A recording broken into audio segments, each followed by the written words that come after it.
जय राधा माधव कुंज बिहारी गोपीजन वल्लभ गिरिवरधारी।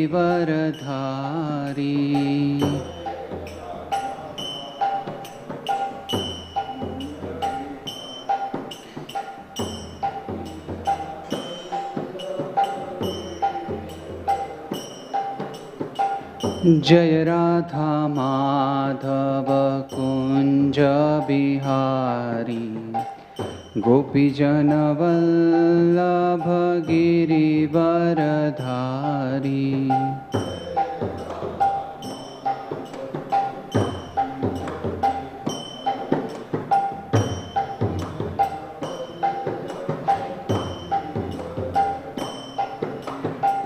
यशोदानंदन ब्रज जन रंजना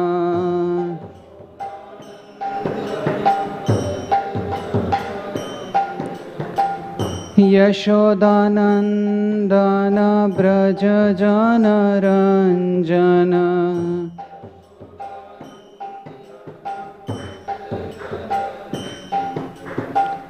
जमुना तीरावनचारी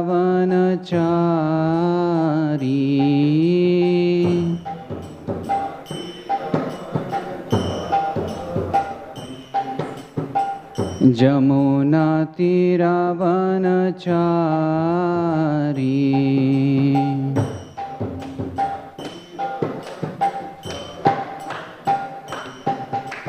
जय राधा माधव कुंज बिहारी गोपीजन वल्लभ गिरिवरधारी।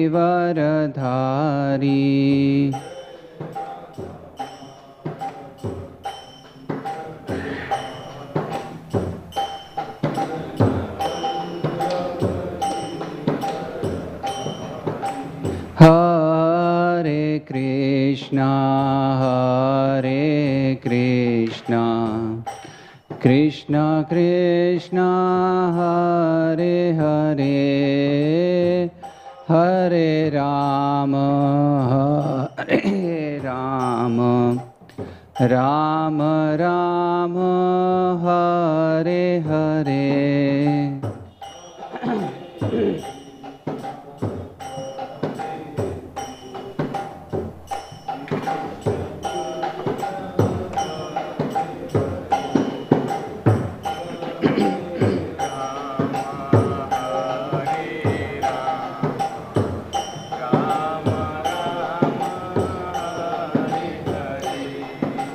हरे कृष्णा कृष्णा कृष्णा हरे हरे हरे राम राम राम हरे हरे।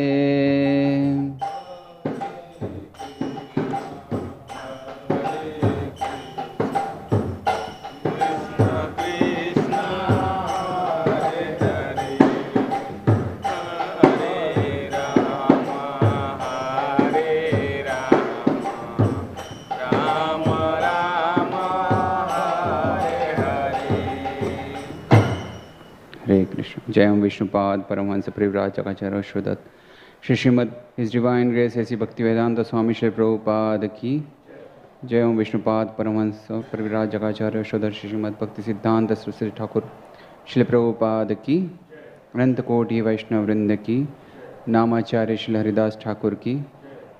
प्रेम से कहो श्री कृष्ण चैतन्य प्रभु नित्यानंद श्री अद्वैत गदाधर शिवासादि गौर भक्त वृंद की।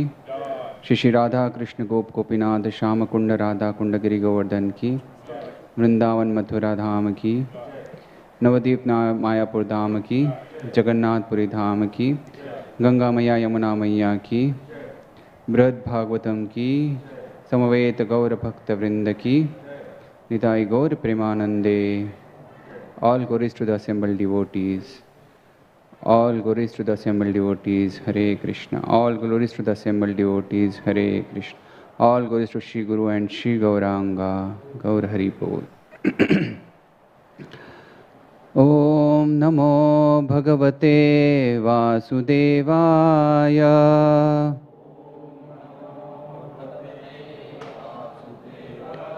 ॐ नमो भगवते वासुदेवाय।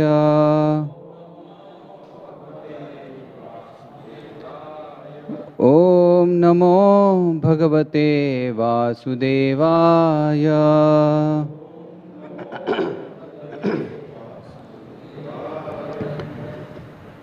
Today we are reading from Srimad Bhagavatam, Canto 2, Chapter 7, Text 39. सर्गे तपोहं ऋषयो नवये प्रजेशा।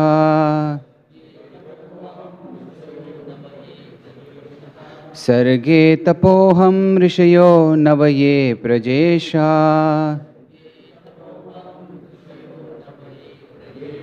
स्थाने धर्ममखमन्व अमार्वनीशा।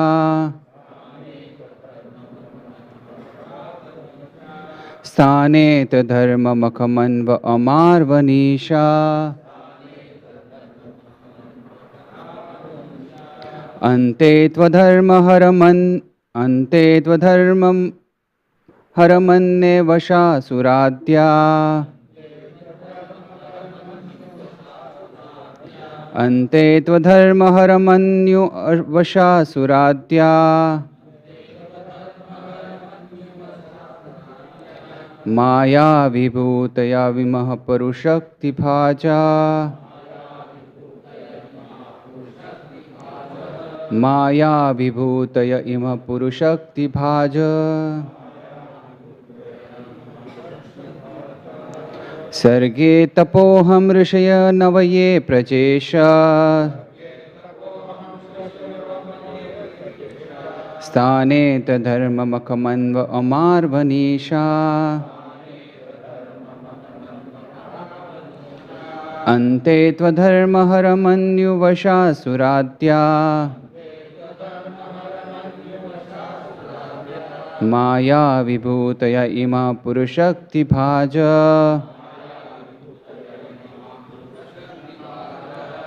सर्गे तपोहं रचनावये प्रजासा।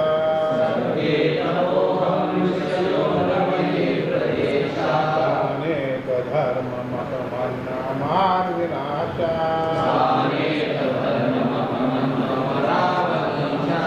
अन्ते त्वधर्महरमन्यवशासुराद्या।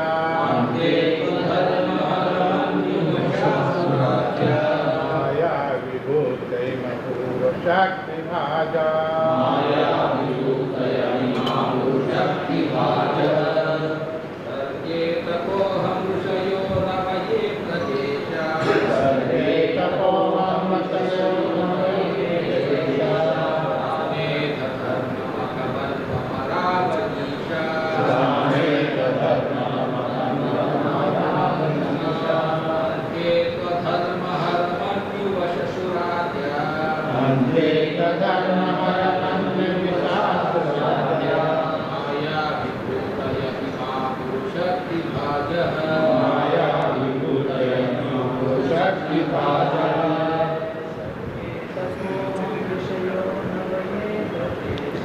सर्गे तपोहं ऋषयो नवये प्रजेशा।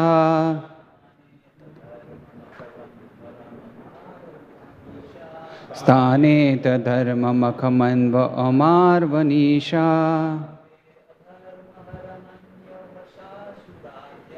अन्ते त्वधर्महरमन्युवशासुराद्या।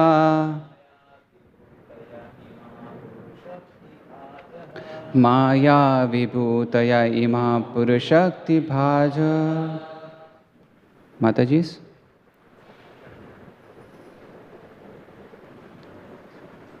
So, word to word.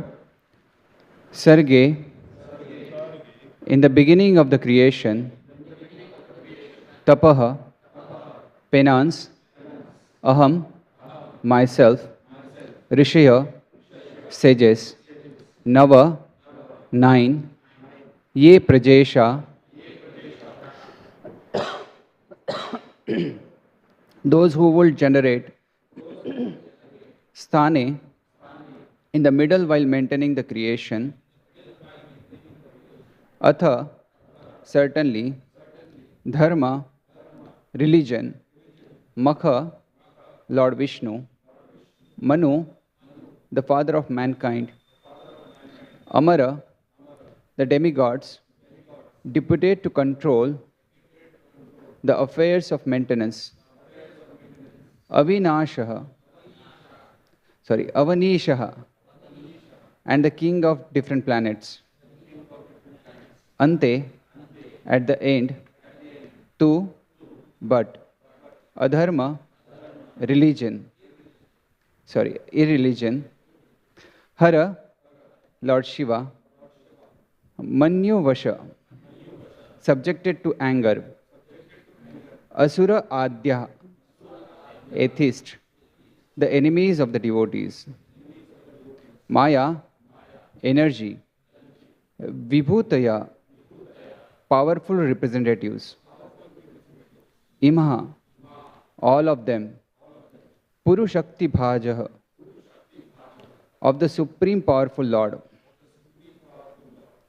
Translation and purport by His Divine Grace, A.C. Bhaktivedanta Swami Srila Prabhupada. Jai Prabhupada. At the beginning of creation, there are penance, myself, Brahma, and the Prajapatis, the great sages, who generate. Then during the maintenance of creation, there are Lord Vishnu, the demigods with the controlling power, and the kings of different planets. But at the end, there is a irreligion, and then Lord Shiva, and the atheist full of anger, etc. All of them are different representative manifestation of the energy of the supreme power, the Lord. Purport.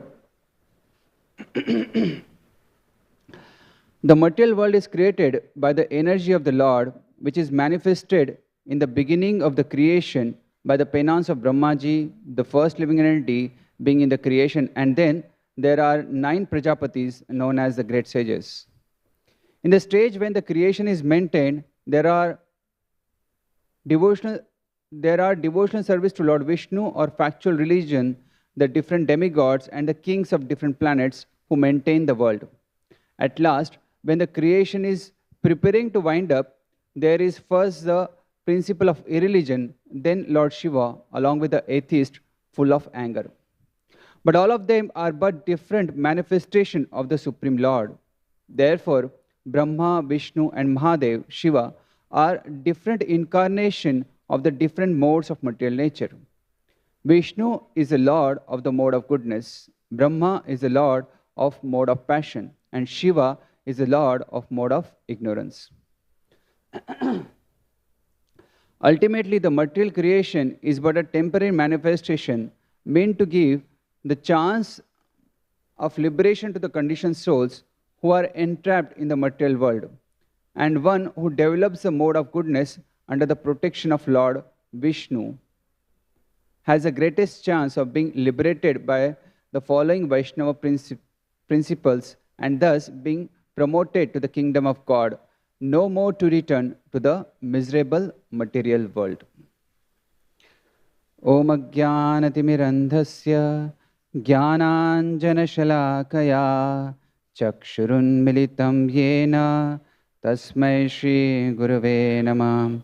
Shri Chaitanya Manobhishtam Sapitam Yena Bhutale Swayam Rupa Kadamayam Tadati Padantikam Vandeham Shri Guru Shri Yuta Padakamalam Shri Guru Vaishnavamsha Shri Rupam Sakrajatam Sahagana Raghunatham Vitham Tam Sachivam Sadvaitam Savadhutam Parijana Sahitam Krishna Chaitanya Devam Shri Radha Krishna Pada Sahagana Lalita Shri Vishakham Vitamsha He Krishna Karuna Sindhu Dinabandho Jagatpate Gopesha Gopika Kanta Radha Kanta Namostute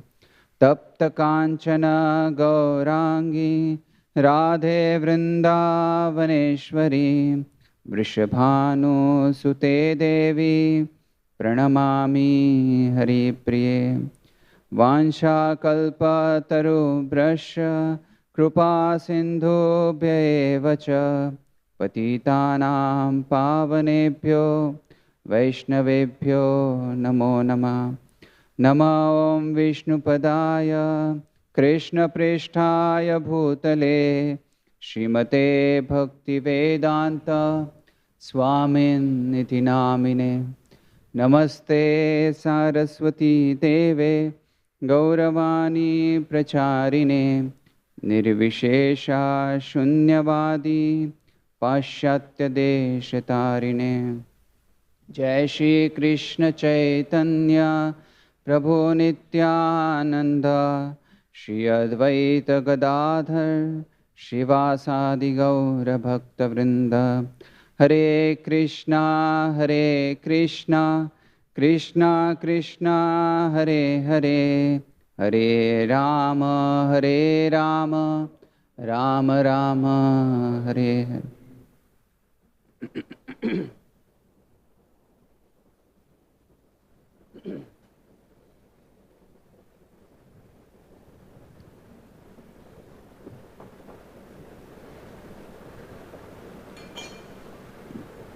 Hare Krishna. So the section which is we are discussing is it talks about the different incarnations of the Lord. And yesterday we had the verse where the Kalki incarnation was been explained, the supreme chastiser in Kali Yuga. Today the verse talks about the Gunavataras, that is Brahma, Vishnu and Lord Shiva. So there comes a reference in a Bhagavatam where Lord Vishnu is speaking to Daksha and he says, Atmamayam samavishya soham gunamayim dvija srujan rakshan haran vishvam drudre samyagam karyochitam. So he says, Lord is saying to Daksha, he is saying, I am the original personality of Godhead, but in order to create, maintain and inhalate this cosmic manifestation, I act through my energy, and according to the different grades of activities, my representations are differently named. And there, Sri Prabhupada explained the purport. For the purpose of creation, Brahma is manifested. For annihilation, there is Lord Shiva. Lord Brahma and Lord Shiva are qualitative incarnation, that is Gunavatars, of Lord Vishnu. And Vishnu, along with them, accept the control of quality of goodness. And in the subsequent verses, 2-3 verses ahead, Lord Vishnu describes about his position and should not be compared with the Shiva or Lord Brahma. So we see in Bhagavad Gita also, Lord Krishna explains about in detail about the 3 modes and the Gunavataras. Not directly Gunavataras, but the 3 modes he explains and gives a lot of emphasis there. So yes, as the verse talks about, there is a creation, then there is a maintenance, and there is a destruction. So to create something is not that difficult than to maintain it. So some reflection from my life is when I was working with a software company. So that time, to create a coding, that required some analysis, that required some expertise. But however to maintain the code, however to maintain that software system, that needs the whole understanding of the wholesome system and fixing the old bugs, fixing the old errors, and upgrading the code. So for even if you have to upgrade to some small feature to be added to the system, sometimes the implications are so huge in the code that it affects so many other different modules in the systems, and it becomes very cumbersome actually to just add a very small, simple feature. So software systems, it may have started for just keeping something simple thing as good as maintaining the database. But as it grows, it becomes so complex. Over a period, it becomes so complex to deal with. So, and if that time, if you have to induct any new person to face this system or to maintain that system, it becomes very challenging to understand the wholesome system and the code. So there is a, so for that reason, they generally do a lot of documentation of any systems, not just software system, but for any software systems, they need to do a lot of documentation. So much that, if you have to update or add some simple code, some simple module, you have to do a documentation 5 times bigger than the actual code. So that's how much documentation we need to do. I remember when I was working and I just shifted a company, so I was getting a call from my previous company. That is generally not done, but I was getting the call from the previous company. So they're calling me because they were going for upgrading the system, for upgrading certain platform, and they're shifting the whole code into the new system, new platform. So though at that time, before leaving, I had done a proper documentations, but still, they have to call me and ask me how to do this, how was that being done. So sometimes it's really very difficult to get a grasp of the systems. To maintain the system is very difficult. So, yeah. So many times it's better to scrap the existing system and build a new system. That is more cost effective. To maintenance is very much difficult. That's what I mean to say. Sometimes we see in our temple there is a cleanliness drive, this cleanliness department. So it's named as Gopinath Shining. So sometimes we had, because to maintain the proper cleanliness, we had created some system that we'll put a checklist of cleanliness of certain areas, and we posted all that checklist, and we thought, okay, this system will work very good, very wonderfully. But we thought it will run in auto mode because you place the checklist everywhere and it will run in auto mode. But over a period, things get relaxed, and sometimes the checklist not ticked, sometimes the checklist is not supervised, not signed by the supervisor, and it is unmonitored. So as the time passes, sometimes the checklist itself is missing. So we need to do a lot of monitoring to maintain that systems. So maintenance is always, creation is easier than to maintain. So in our temple, we have one of the biggest department in terms of the time and attention and energy it requires. That's maintenance and repairs. And in temple meetings, many times, most of the meetings these are occupied with these areas, maintenance and repairs. So it's not a very easy service. Maintenance is difficult, isn't it? So therefore, Lord Vishnu takes this to himself. It requires a lot of mode of goodness to maintain. So it is not just at the institutional or organization level. Even at the personal level, we see that to start any relationship is very easy. To start any preaching program is very also easy. To make a powerful PowerPoint, or socialize, make a relationships, impress people with a few things. It's very easy to start a relationship. To end is also very easy. Sometimes we see the youngsters, when they are not gelling with each other, they are ready to break up immediately. But to maintain the relationship is very difficult. We may grow in a preaching, but to maintain the devotees requires a courses like a DCC, devotee care systems, right? To place, right? So to maintenance is a very difficult, and not just for the relationship, for the personal. If you see the exercises, for the studies, right? All of these things, creating a schedule is very easy. To scrap that schedule is also very easy, but to maintain is very difficult. So that requires this mode of goodness. So, if you see the mode of ignorance, it is like Bhagavad Gita mentions, aprakasho apravrittischa. There is a no illumination and there is a no action. And there is a pramad, there is a intoxication, moha, illusion, and over a period things get paralyzed, doesn't move ahead. A very wonderful example is if somebody is watching a movies, so he is identifying with the hero, with the character. It's like living a second life, second-hand life. It's not your life, but what is happening on the screen, you start thinking, that's my life. So hero is enjoying, and one start thinking, okay, I am also enjoying. Right? So this is a total illusion. And therefore, probably in the movie theaters, they have popcorn. So all around you is a darkness and the illusion, at least something should go on real. So these popcorns, you start eating. At least that is real. So entertainment is a part of a life. It is okay to be part of life, but it should not become a substitute for our life. That is a problem.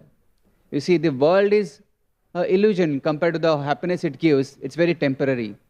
On top of it, you see the movie theaters, there's on the screen, there's another illusion going on. And people get trapped into it. That's like a illusion square. That's a mode of ignorance. In a mode of passion, Bhagavad Gita mentions, it says, Lobha pravritti arambha karmanam ashamha spruha. So it says, Lobha, there is a strong desire. There's a strong pravritti, and there's a passionate action, like running around, doing for some small thing, you're running around. So what happens in a mode of passion is, the first action is there, and then contemplation. And then think over, and then the lament. Oh, why did I do that? Why did I speak that? There's a mode of passion.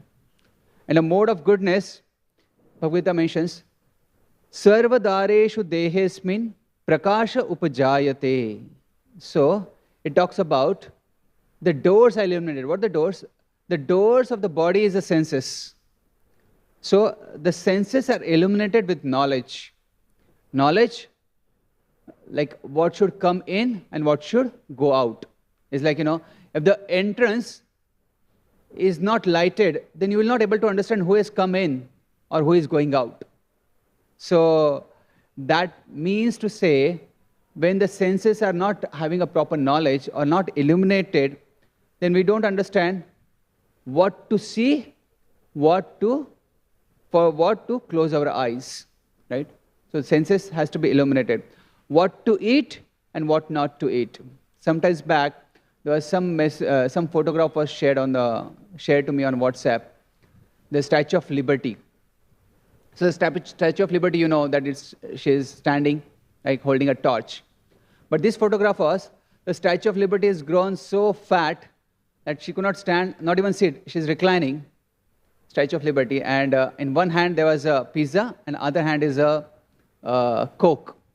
And the title was Statue of Too Much Liberty. Too much liberty in eating. We don't understand what to eat and what not to eat. Just going on. Anedo. We go on eating.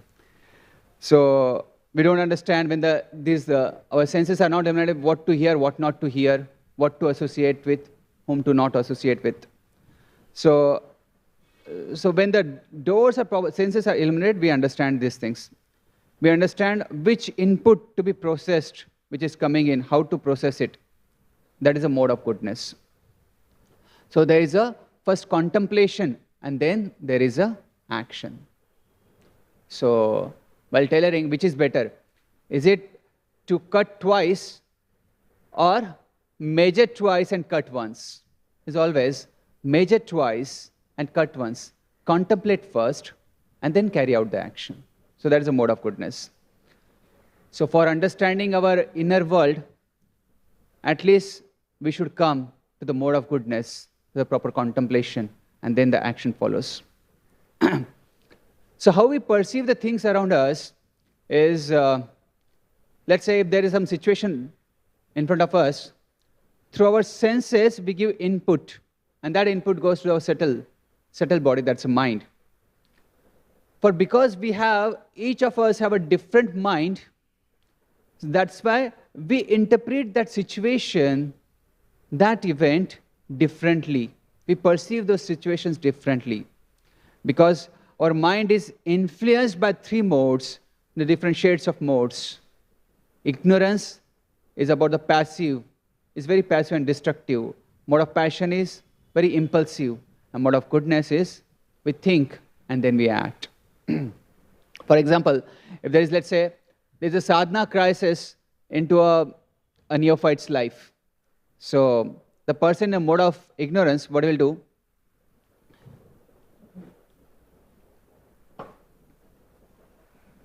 He may just ignore that feedback and dismiss it as unimportant.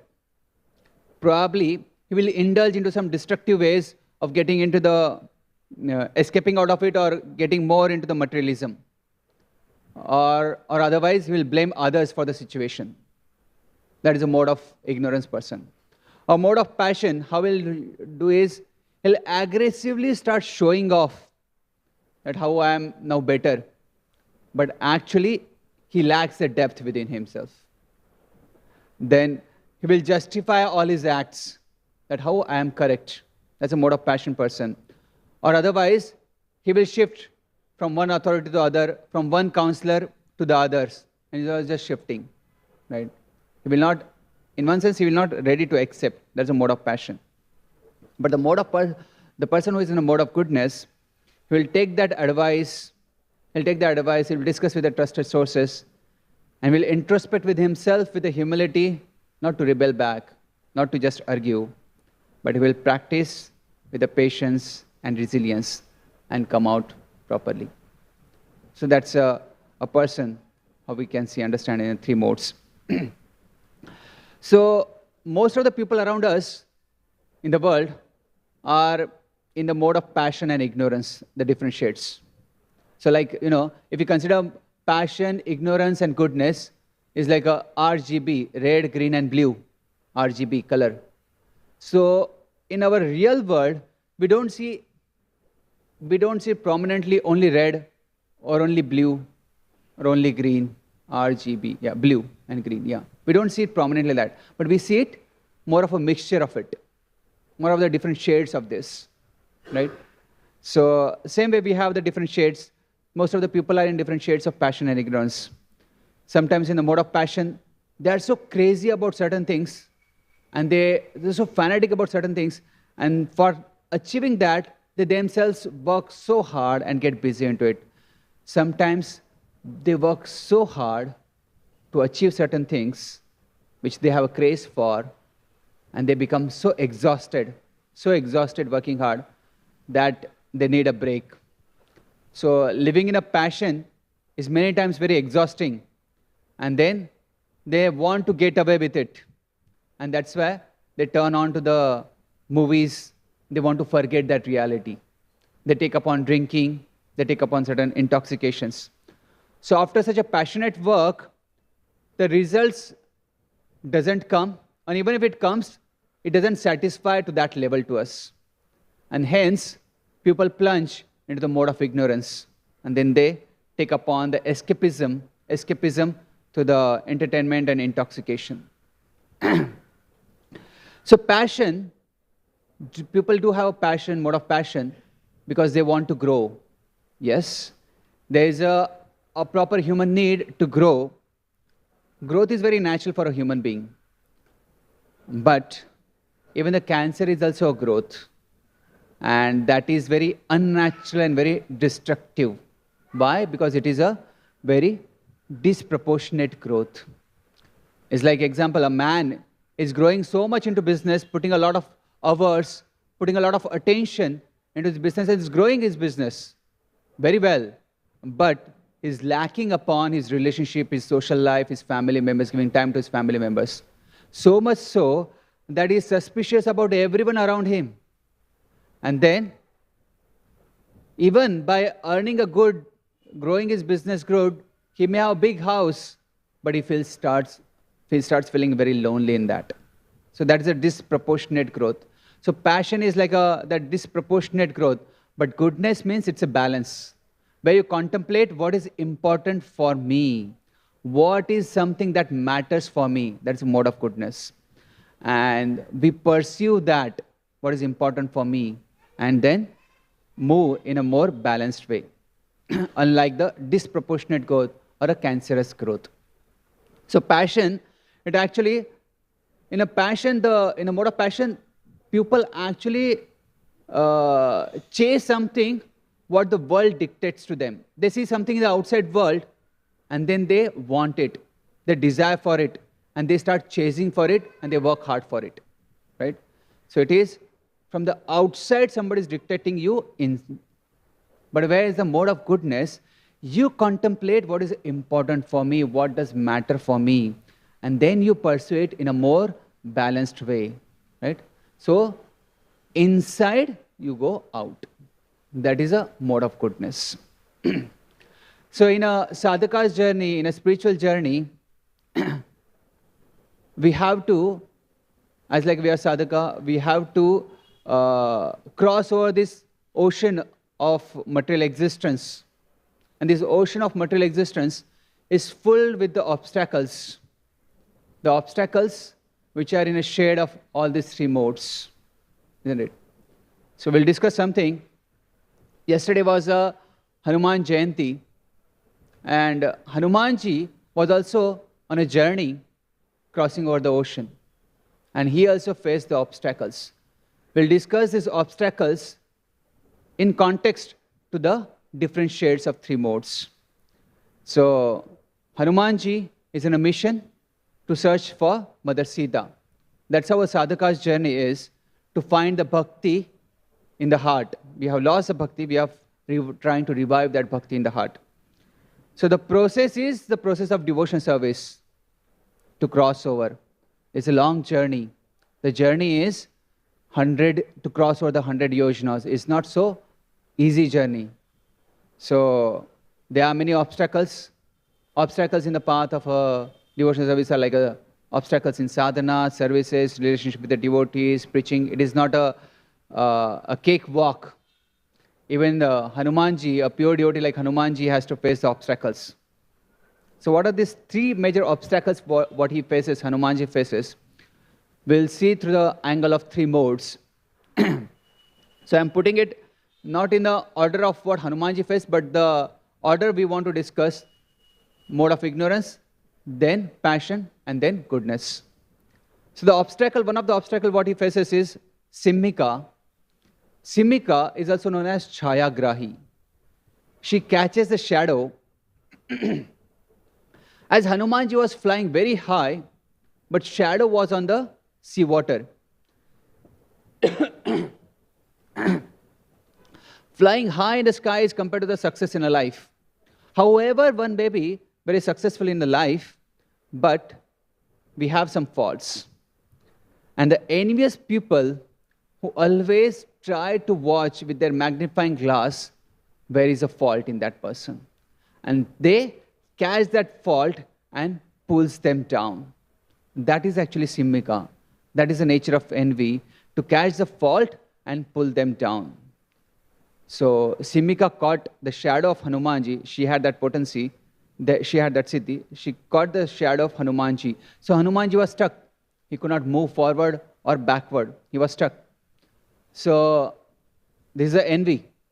So envy most of the times is classified in the mode of passion.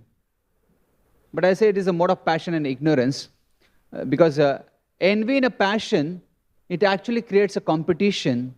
It leads to a competition that I will perform better than you. But envy in ignorance is like that leads to pulling somebody down. It pulls somebody down that will not let others to go ahead in a more destructive way.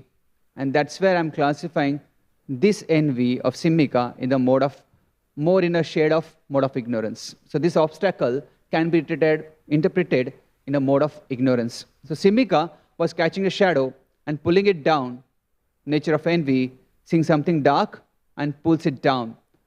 So one may have millions of good things, but Simmika, as like Simmika was just catching upon that dark shadow, envious people just catch upon that one fault. And they don't see the millions of good, but that one fault and try to pull that. So somebody told Srila Prabhupada, your disciples are like coal. He was having that critical mentality. So Prabhupada said, yes, by the pressure of Krishna consciousness, they will turn into diamonds. Prabhupada said that. So, original envy is why Krishna is God. And that's actually the Mayavad philosophy. So, Srila Prabhupada, once he was in Jagannath Puri, there was a Mayavadi who had written a book, and he wanted Srila Prabhupada to inaugurate that book. So, Srila Prabhupada thought, okay, so I got a good stage. Let me explain about the Krishna consciousness. Let me explain about what our movement is doing. And Srila Prabhupada took that opportunity and he spoke about Krishna consciousness. So author was getting restless and he started pointing that please speak about my book, speak about my book. And Prabhupada totally ignored, once, twice he ignored. So at last he got up, the author got up and he said, now Swamiji will speak about my book. And Prabhupada, he turned to the audience and said, this book is bogus because it is blaspheming God, is envious of Lord Shri Krishna. And that's why this book is bogus. So Simika was putting a Hanumanji in the mouth. She's gulping down to the throat and passing through a food pipe. So Hanumanji expanded himself and tore open the food pipe and came out of the belly. So that's how the ignorance, such obstacles need to be dealt like that. Such an atheistic philosophy need to be dealt with that. So yes, Simika was dead. That's how the mode of ignorance is a self-destructive.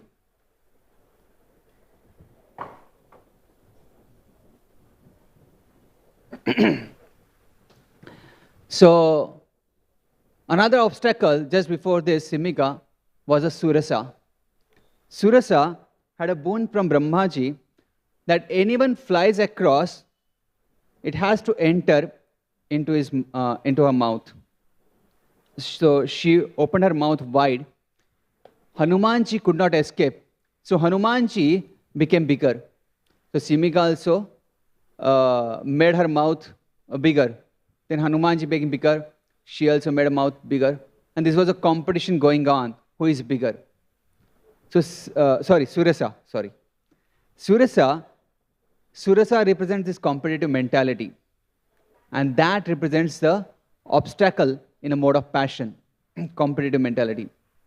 In our spiritual journey, we may sometimes acquire this obstacle, competitive mindset with other devotees that I am better than you. So, in the process of proving that I am better than you, we may neglect the goal and that we are trying to achieve that goal. So, goal is not to prove I am better than you, but the goal is to reach to the Bhakti Devi, the ultimate, the perfection of human form of life. So there is no need of competition because Vaikuntha doesn't have limited seats. In this world we have limited seats and that's why there are so many applicants and there is a competition. But in Vaikuntha, for every one of us there is a seat reserved. So we don't have to compete with any other devotees. So the competition is not really need to be there in the spiritual journey. So Hanumanji, he reduced the size to so small, he became very insignificant. That's the word used in Valmiki Ramayana. He became really an insignificant. And that's the proper use of intelligence. He went inside Surasa's mouth and came out. And he said, I kept your words. Nobody can pass through. I went inside and came out. So Surasa was very happy seeing the intelligence of Hanumanji and seeing his humility. So the point is we should learn to focus upon our goal. So Srila Prabhupada was one time asked, Srila Prabhupada, which service do you like?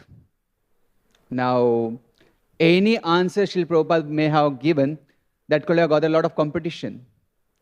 And somebody who is doing it, he could have got a lot of pride. So Srila Prabhupada said, service which I like is the best is to serve, to love Krishna. To love Krishna, one may have different ways and approaches. And Srila Prabhupada actually diffused that whole thing. That could have actually went into a very competitive mood, but Srila Prabhupada diffused that. So competition in a mode of passion, whatever everyone achieves it, I will achieve it better than them. That's a person in a mode of passion, he thinks. It's like a rat race. So in a rat race, they want to win over. But even if they win the rat race, they still remain the rat. And that's the point. In the material world, in the mode of in this mode of passion, we may compete for certain things, but there is hardly any transformation. We still remains a rat in the rat race. So the point, the mode of passion is that they want to go ahead of others, right? If we define ourselves just based upon the world view in terms of others, then we will be miserable forever. Passion will not get us happier than others. In a mode of passion, people want happier than others, but that is very impossible to achieve. Why? Why it is impossible to achieve that I should be more happier than others?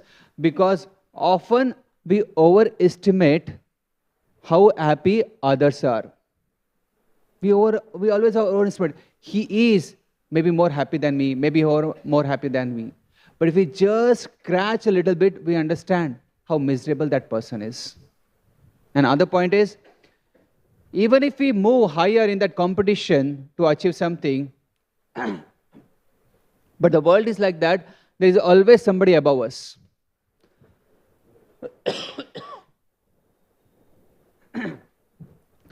So, in the mode of passion, in the mode of this competition, we will never be happy. We will always be miserable. So instead of getting into this endless confrontation or endless arguments, we should take the humble position as pointed by Hanumanji and move on with the mission. There is no point in proving our own greatness, as what is important is a purpose and the mission in hand. And Hanumanji showed it by the humility. Humility actually doesn't mean that we let others trample upon us. No. Humility actually means that let our ego doesn't come on our way of our goal, our purpose and our mission. That is a humility. So that's how Hanumanji, he came across this obstacle, mode of passion, which is a Surasa. Another obstacle before this is a Mainaka Parvat. And this Mainaka Parvat is a golden mountain. This Mainaka had a good relationship with the father of Hanumanji, that's a Vayudev. And so he had offered a place.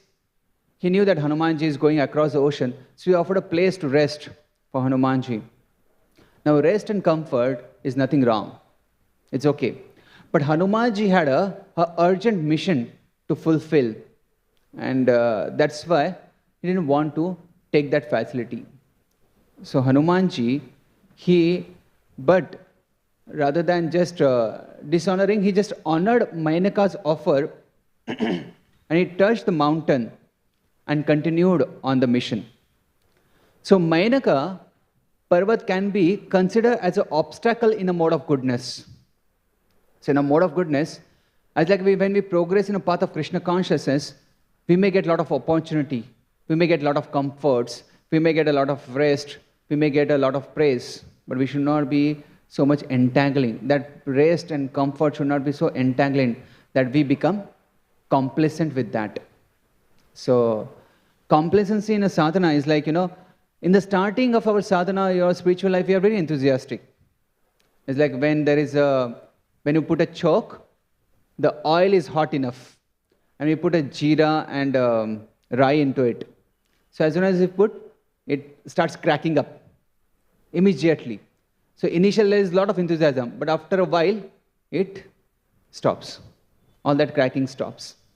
So sometimes we may take upon our Krishna consciousness very enthusiastically, but we don't maintain it. Remember I said, maintenance requires mode of goodness.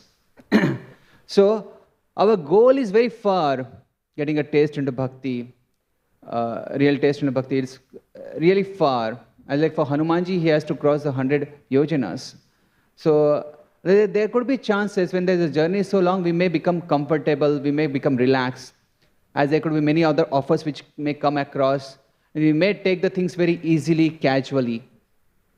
And that's where we may become complacent.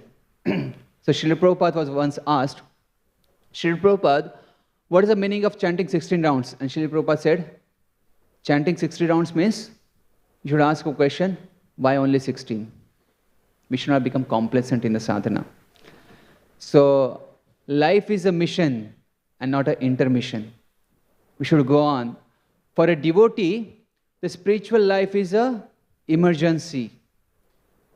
So like Hanumanji is reminding us how one should be focused and alert into our spiritual life, alert into our goal of a human form of life. So the good sometimes become the greatest enemy of the best. So goodness is good, but is not good enough always. So because let's say when we may not perceive the spirituality in a mode of goodness, we may develop a good connection with the friends, we may apply good moral values into our life, that's like in a mode of goodness. But ultimately, we may not come to the understanding of a soul, and there may not be any spiritual dimensions to it. And there is a possibility that we may just become stagnant at a goodness, at something which is good. We may just settle onto the good rather than progressing ahead for the best. And that's why I said, good is the greatest enemy of the best. And therefore, a goodness can also become the obstacle on the path of spiritual journey. And that's why I see Hanumanji, he could tackle the obstacles in the obstacle into fulfilling the mission of Lord Ramachandra. The first obstacle he comes across is the Mainaka Parvat, that's a mode of goodness. Then he comes across the second obstacle, that's a Surasa, who represents a mode of passion, that is a competition. And then he comes across the Simbika, who represents the obstacle in the mode of ignorance, envy, which is pulling us down. So to conclude this discussion, so we discussed about the Guna Avataras, how the creation, maintenance and destruction happen in this world, and we gave the example of how to maintain a system is very difficult than the creation and destruction. And then we discussed about the three modes, how the mode of goodness we should come to have the maintenance. And we discussed about the pravrittis and the shades. Goodness, we should be going in a mode of goodness, more balanced way than the growth, which is cancerous in the mode of passion, which is very disproportionate. And then we discussed about Hanumanji, how he tackled the three obstacles. These three obstacles can be interpreted as the obstacles in the three modes. And how Hanumanji was always chanting the holy names of the Lord, Jai Shri Ram. And he could cross over this ocean by chanting the Jai Shri Ram. Same way, we may, by chanting Hare Krishna Mahamantra, overcome this ocean which is full of obstacles in the different shades of these three modes, and fulfill the mission of human form of life. So I beg your blessings and association and empowerment so that I can sail through this spiritual journey. Grantharaj Srimad Bhagavatam ki jai, Srila Prabhupada ki jai. Hare Krishna.